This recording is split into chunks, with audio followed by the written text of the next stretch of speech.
Good afternoon. Thank you for joining us for today's webinar. I am Chief Don DeLuca, President of the IACP, and with me today is Executive Director, CEO Vince Tolucci, and Deputy Executive Director Terry Cunningham, our past President. Before we begin, I'm going to turn it over to Vince to go over a few logistics for today's webinar. Vince? Thank you, President DeLuca. Today's webinar is for members only. We ask that if you are not an IACP member, to please drop off the webcast now. The purpose of today's webcast is to discuss recent IACP actions and developments, and to also give you an advanced preview of what will be happening at our annual conference, IACP 2017. What's new, and what are the must-attend sessions and activities in Philadelphia, Pennsylvania from October 21st to the 24th. Later in today's webcast, we will reserve some time for questions. If you have a question, please type it into the box at the bottom left-hand side of your screen. We look forward to receiving your questions, and thank you again for joining us today. President DeLuca? Thanks, Vince. Now let's get started.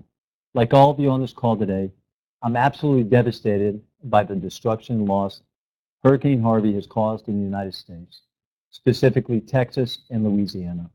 Our thoughts and prayers are with all those affected by the storm.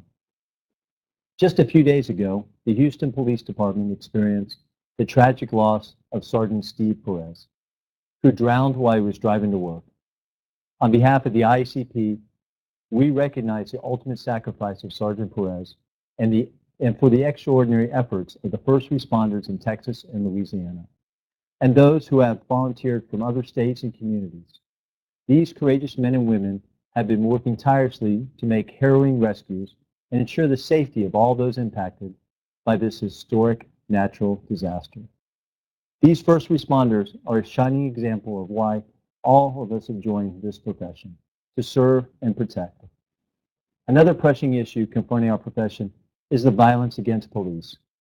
Violence against police is an ongoing concern for all of us, from the line officer to a chief. We want to ensure our safety and that of our fellow officers. Less than 2 weeks ago, 6 officers were shot on the same night in 3 different cities, in Florida and Pennsylvania, leaving 2 officers dead. In July, an NYPD officer was ambushed while sitting in a mobile command post. So far in 2017, 84 law enforcement officers have died in the performance of their duty. 30 of them were killed by gunfire. Equally troubling are the violent assaults on officers that do not result in death. These acts occur with shocking frequency. The FBI's LEOCA program reported more than 50,000 officers who were feloniously assaulted in 2015, with nearly 1/3 sustaining injuries. On average, that equates to more than 100 officers assaulted each day in the United States. Violence against the police occurs in big cities and small towns across the globe. From a knife-wielding attack near Buckingham Palace that makes global news, to a vehicular assault in Goose Creek, South Carolina. Our officers face potential danger every time they step out on patrol. While there are no easy solutions, IACP is doing what it can to provide police leaders with the resources to help safeguard their officers. Earlier this year, following the series of violent, unprovoked attacks against police, I stood up a task force of committed law enforcement executives to explore the issue of violence against the police and make concrete recommendations to prevent further tragedies. The IACP Task Force to Address Global Violence Against Police convened in January and then hosted a series of focus groups with line officers, mid-rank officers, and community members to gain insight and perspective on this issue. Summaries of these meetings can be found on the IACP blog. The results are sobering. Our officers are greatly concerned, and rightly so. As the most visible, accessible representatives of government, police are frequently and sadly targets of attack. Officers in our focus groups expressed a sense of violence against the police is increasing. These results echo findings from a Pew Research Center report released in January, which found 93% of officers surveyed had become more concerned about their safety. Our officers need to know that we support them and have full faith and confidence in their ability to fairly and equitably police our communities. I challenge each of you to take a moment to evaluate the ways in which you and other leaders in your department provide support to our officers, both in words and in action. To help with this self-evaluation, we're releasing an updated publication at the IACP conference entitled Preventing Line-of-Duty Deaths, a Chief's Duty. This self-assessment tool outlines a host of internal and external safety considerations, allowing law enforcement leaders to proactively evaluate their own efforts and identify areas to improve. IACP is committed to honoring fallen law enforcement officers while also raising the awareness about the line-of-duty deaths through analysis of related trends and causes. To that end, we worked with the Officer Down Memorial page to revise our monthly line-of-duty death report. We're also working with our partners at the University of Cincinnati to analyze ambush incidents over the past year, focusing on individual and situational characteristics. These results will be presented at conference as well. While there is no panacea to violence against the police, we hope these resources are valuable in raising awareness among chiefs and their officers. As with all IACP projects, we welcome member feedback. I and the rest of the task force members are happy to receive any comments or suggestions you have on how the association can better help safeguard our officers. Vince? Thank you, President DeLuca. Needless to say, this is a really important issue, and the input we've received from the working group and the field has been unbelievably helpful, and we look forward to continuing to release resources in this area, including at the conference. This September will be busy in our international arenas as we attend Europol, Asianapol, and Interpol. President DeLuca, could you take a few minutes to talk about these efforts? Absolutely, Vince. I'll soon be departing for the European Police Chiefs Council meeting at The Hague in the Netherlands, where I will be accompanied by IACP First Vice President Lou Dekmar. This is a Europol event that brings in chiefs from all around Europe and provides the IACP with the opportunity to interface with senior law enforcement executives to discuss topics such as cybercrime, terrorism, financial crimes, and illegal migrant smuggling. Then it's on to Asianapol annual meeting in Singapore, where I'll be accompanied by IACP's Third Vice President Steve Cass-Stevens and our past President, Deputy Executive Director Terry Cunningham. Asianapol is an organization of 10 Southeast Asian nations. As always, the IACP will be focused on identifying collaborative opportunities and shareable lessons learned. Lastly, we'll participate with the annual Interpol General Assembly in Beijing, China, where IACP will be represented by Chief Dekmar and Vince.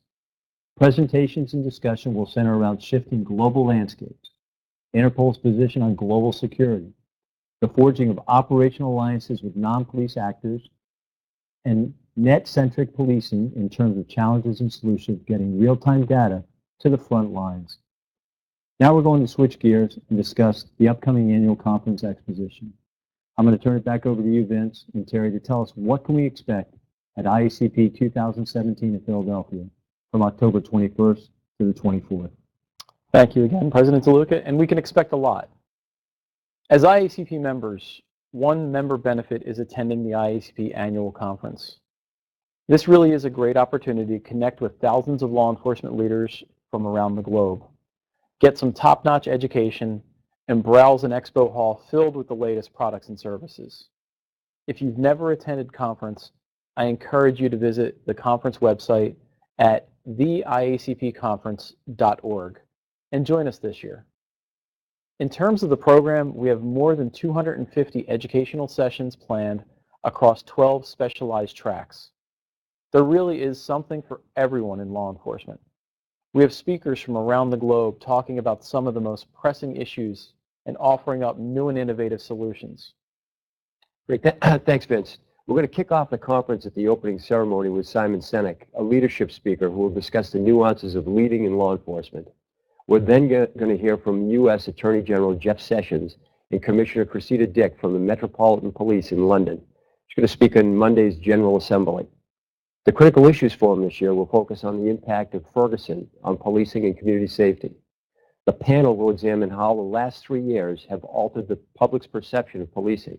how this has impacted the actions of officers and their agencies, and the consequences for the safety of police officers and the communities they serve.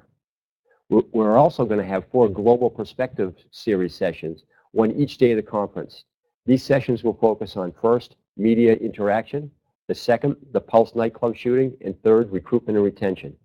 In addition, we'll hold a listening session for all of our attendees to come and share their thoughts and opinions and help guide the work of the association for the coming year.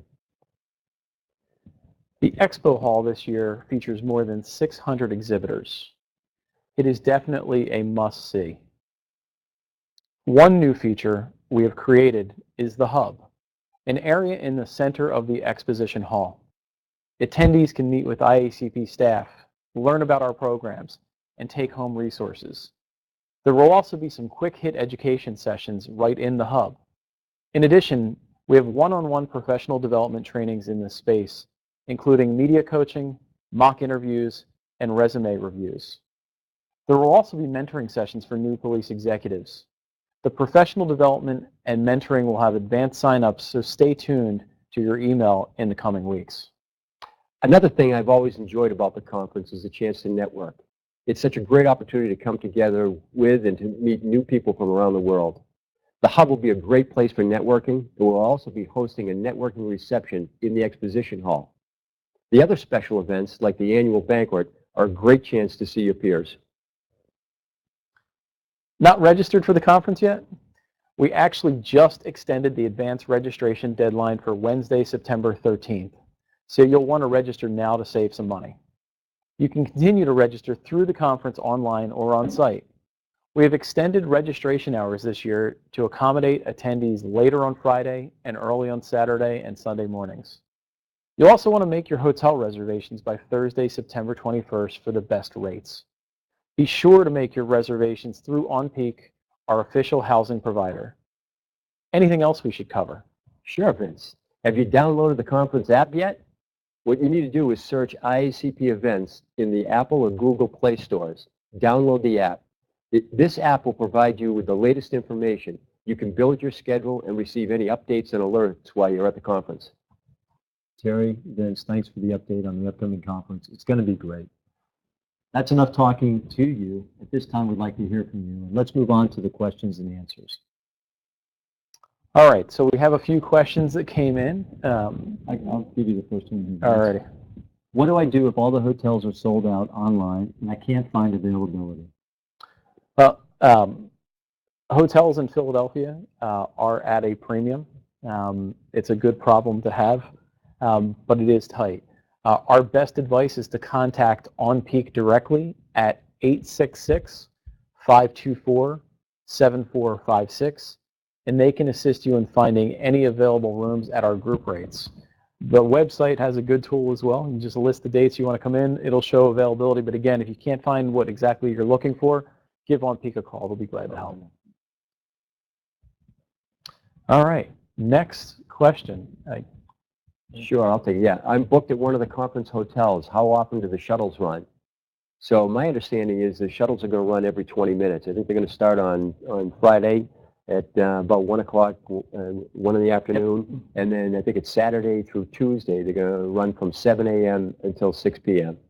And I think you can also go on the app and check and see what the bus schedule looks like and whether or not they're backed up.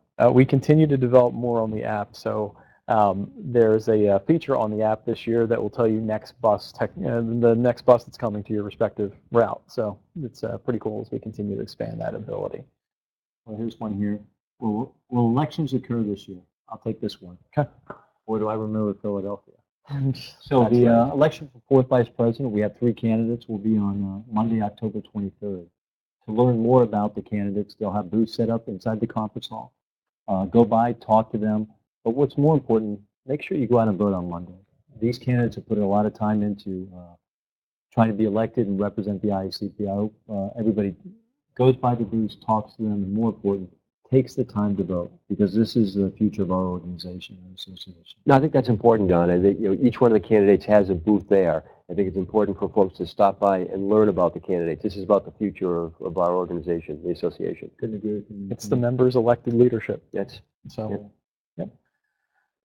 All right, next question. When will the 40 under 40 award winners be announced? And again, mind you, lower left-hand corner of your interface, feel free to submit questions. We will take any and all as long as we have time today in this session. So when will the 40 under 40 award winners be announced?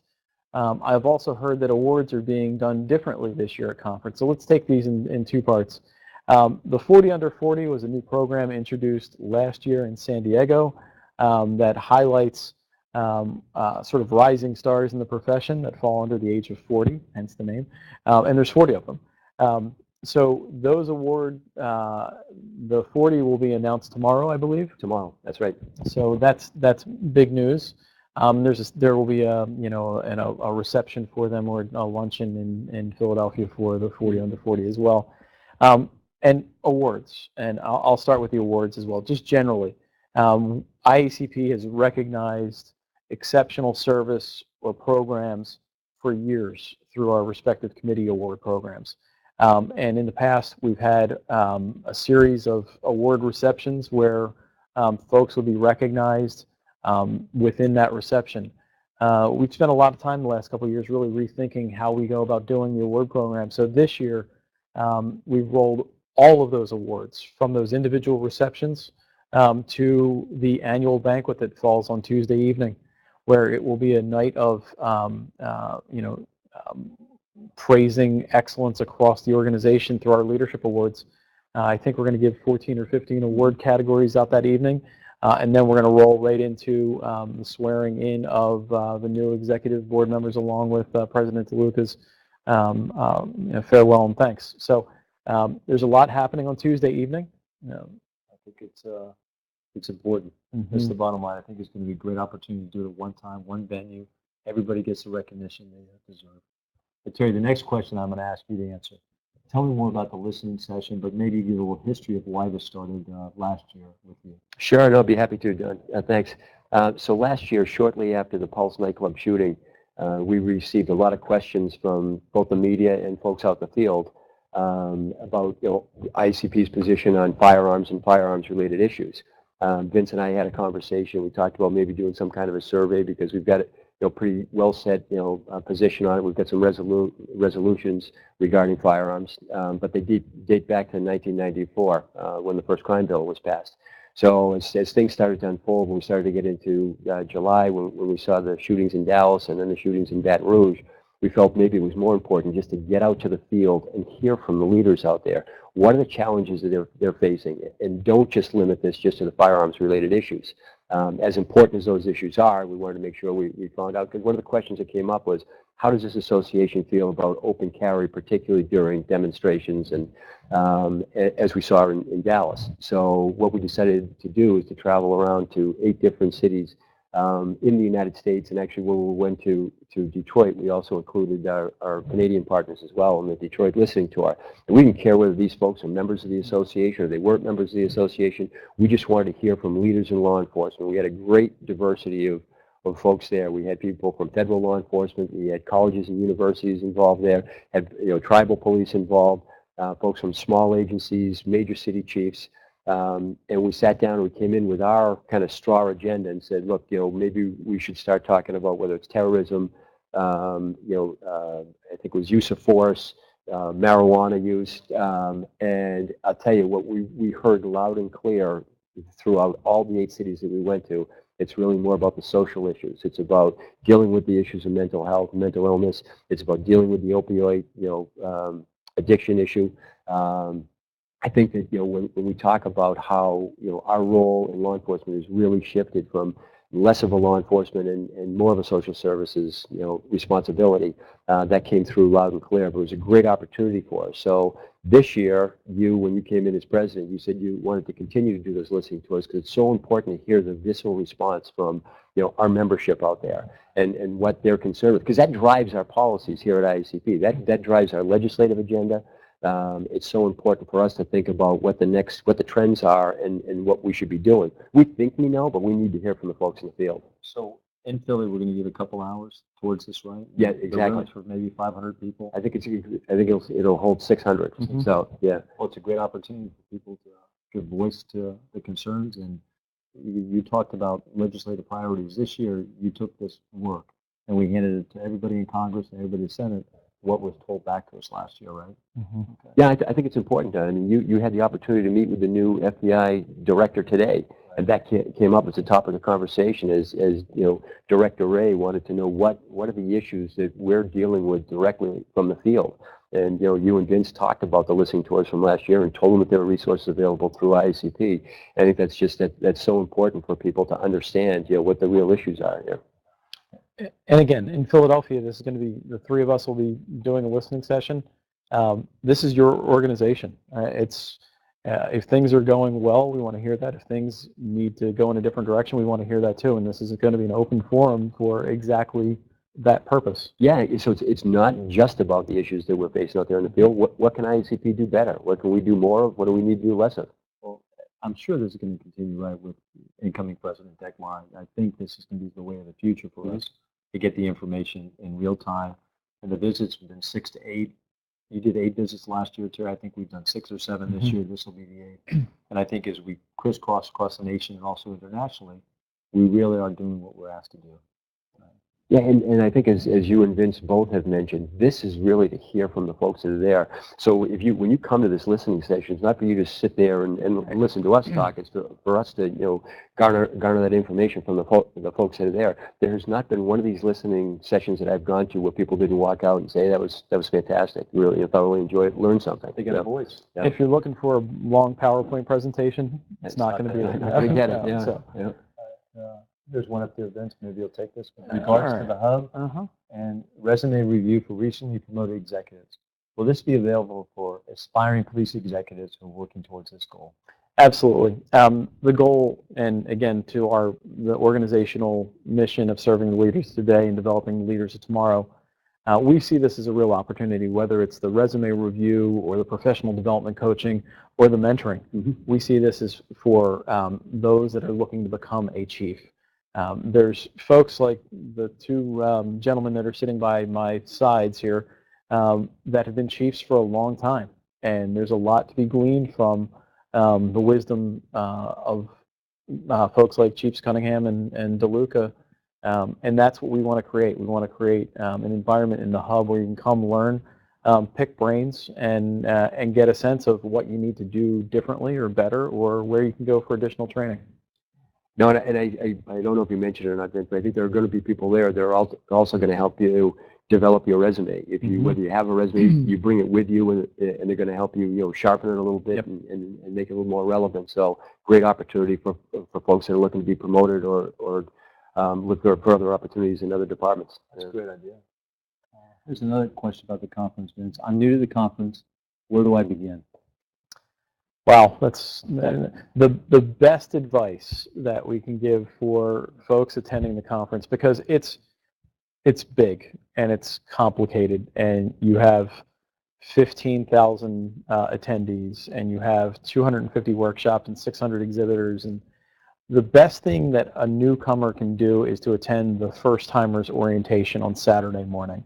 What you'll get are tidbits of how to navigate, where to go for additional information, helpful guidance that we've been doing this first timers orientation. It seems to grow and grow each year, and you hear from grizzled veterans that have done this before. And the whole goal of the first timers orientation is to help you maximize your time and your investment, because your time and your investment are valuable, and we want to make sure that as a first time attendee, you leave with a broader understanding of what is available to you, not only at the IACP conference, but also more broadly from the IACP. I was just going to mention that, in my remarks, I talked about the opening ceremony, I talked about the first General Assembly, and then the Critical Issues Forum.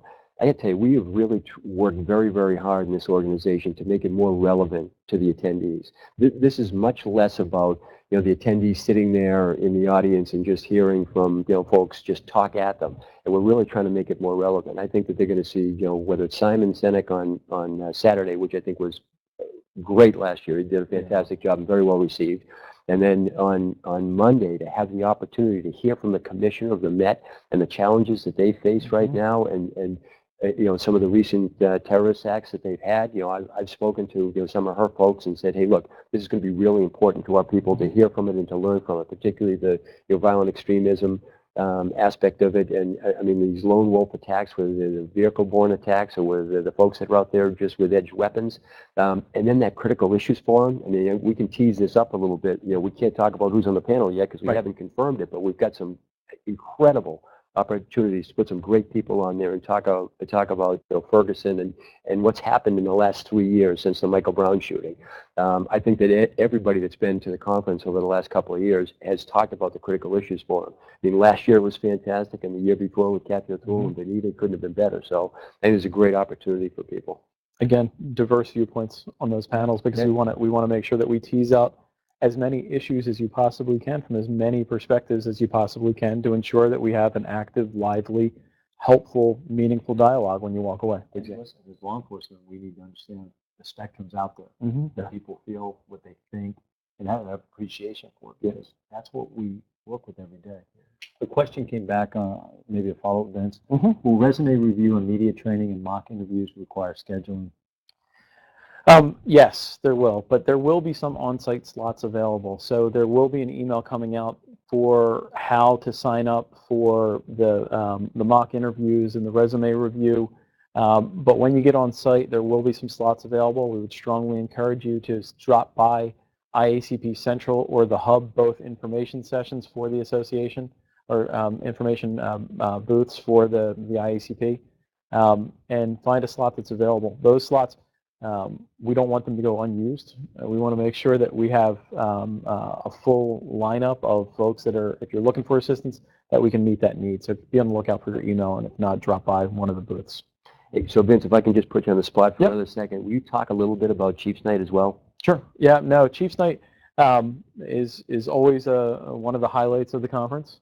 And having come from close to Philadelphia, I can speak to it. It's going to be an Oktoberfest theme where we will take over a pretty big portion of the convention center, in addition to the historic Reading Terminal Market, where there's any number of fantastic food vendors. We're taking over a sports pub as well, where there'll be live entertainment in multiple locations, and it's going to be on Monday night. I think a lot of time and effort has gone into thinking about this. The police department, Philly Police Department's been fantastic to work with. I think we're going to have a really exciting evening for folks, and there's going to be something for everyone, regardless of where you are in that venue. So we want people to come enjoy themselves. And again, the only ask we have is ensure that you have your credentials with you. Otherwise, you won't be able to get in. Great. Yep. Well, here's a great question. Will United States President Trump be speaking at the IACP conference? That is a great question, President Toluca. So we have invited U.S. President Trump to attend the conference. We've yet to get an answer back, but that's not uncommon for presidents. They're probably pretty close to the time of the event from we'll finally know. Yeah. But as soon as we know, our members and attendees will know. Somebody's asking, how do we support Hurricane Harvey? What are we recommending here? So there's a couple options. I did see some email traffic yesterday between several state associations, and most notably our friends at the Texas Association of Chiefs of Police, Executive Director James McLaughlin. Again, as you mentioned early on, our thoughts are with both Texas and Louisiana. From James's email yesterday, right now they're looking for donations to the Salvation Army, Red Cross. There's other certainly worthwhile charities that are being put forward by the Houston area. The question was about how to donate law enforcement supplies. Right. That piece hasn't been quite figured out. That's almost more of an EMAC issue. Exactly. Terry, you want to talk about? I think it's important for people to understand when we talk to the folks down in that area that they say, please do not self-deploy, no matter who you are.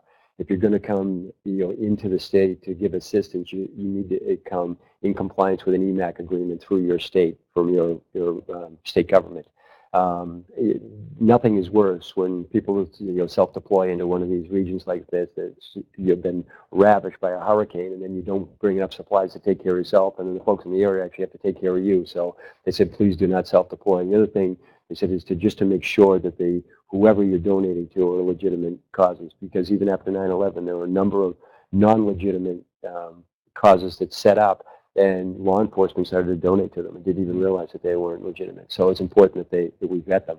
Well, our thoughts and prayers are with our colleagues out there right now doing that. We have no more questions, but It looks like we have one more. So we may have a couple. Yeah. Does IACP support fusion centers? I'll be glad to take that one. And the answer is yes. We absolutely support fusion centers. What I would suggest for the member or participant asking the question is go onto our website, go into resolutions, and search fusion centers. And resolutions are the official policy statement of this association. And no doubt you'll find probably several in there that support fusion centers or components of fusion centers in there. Terry? No, I mean, I think that we've always said that the fusion centers are an integral part of keeping our community safe. This is where all the intelligence is developed and then disseminated from there to the boots on the street. Whether it's me attending the CICC meetings or the Intelligence Coordinating Committee meetings. I mean, the fusion centers sit at the table. They're represented. They're represented by their association. They're represented by their president. I can't think of a time in the history of our United States right now that it's more important to have a fusion center. I mean, the information that's provided from them keeps us safe every day. So ICP supports the fusion centers 100%. Yeah. All right, I'll take that. Yeah. So why were the poster sessions eliminated? So for those of you that may not be familiar, poster sessions used to be an opportunity at the conference where you would talk about a specific topic with a backdrop of a poster of some sort. We eliminated, I shouldn't say eliminated, we transitioned poster sessions a couple years ago to something more interactive. So now we have quick hit sessions where it's 20-minute snapshot presentations about issues, almost like I don't want to violate any trademark, but they're like a TED Talk. But we morphed more to a TED Talk model versus a static poster session. So while there's absolute value in the poster session concept, we just morphed it to be something more interactive and a different engaging format that's sort of moved over the years. well, I don't see any questions. There's one up there on where do we stand on the consensus use of force policy. So I think it's important that folks understand that the consensus use of force policy was actually disseminated in January. Right, Ben? Mm-hmm. It was disseminated to all the organizations that participated in January. We've got a link to it up on our website. And just this week, we just finished the concepts and issues paper related to the consensus use of force policy.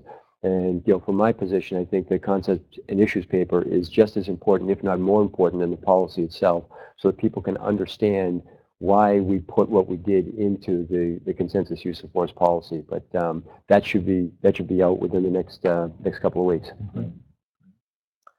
All right. Hey, questions are still coming in. We're going to stay here until 4 o'clock or when the questions run out, whichever comes first. Here's one. The White House is recommending cuts to UASI and state homeland security grants.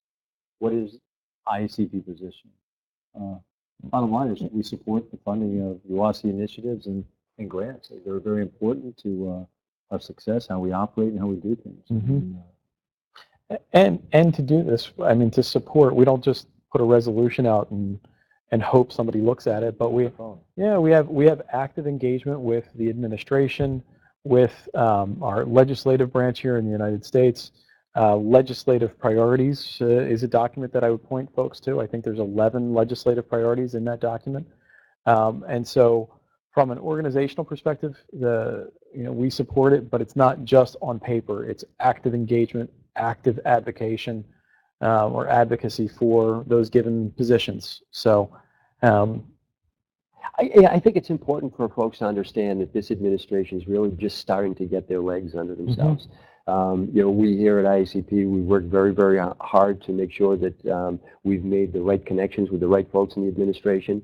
I think we're just at the place where we're explaining to the administration how important things like the UASC grants or the Homeland Security grants are to the work that we do.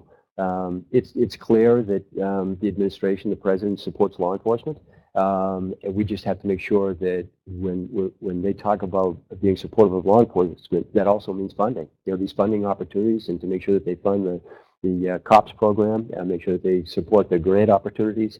And I think we do that, as you said, Vince, through our advocacy. But I think that we really try to make the right contacts. But people have to understand it's still early in the administration, and they really just haven't, stood up enough of their ancillary divisions yet. So. Okay. We have no more questions. I'm going to thank you guys always, taking the time to do this and get the message out there. But also the IACP staff every day behind the scenes, taking care of things like this, but making sure the operation 24/7 is getting the message out on our behalf. But also to our members, for taking the time today to listen to the webinar. We can't thank you enough. The conference is coming up. All I ask is that you think about having a game plan if you're coming to the conference. There's a lot to see, a lot to do, and the more time you put up front, the better off you'll be at the conference. You'll get more out of it. So be sure to visit the IACPconference.org site so you can find out what's going on. And the bottom line is we look forward to seeing all of you in October. Thank you very much. Don, thank you. I appreciate it.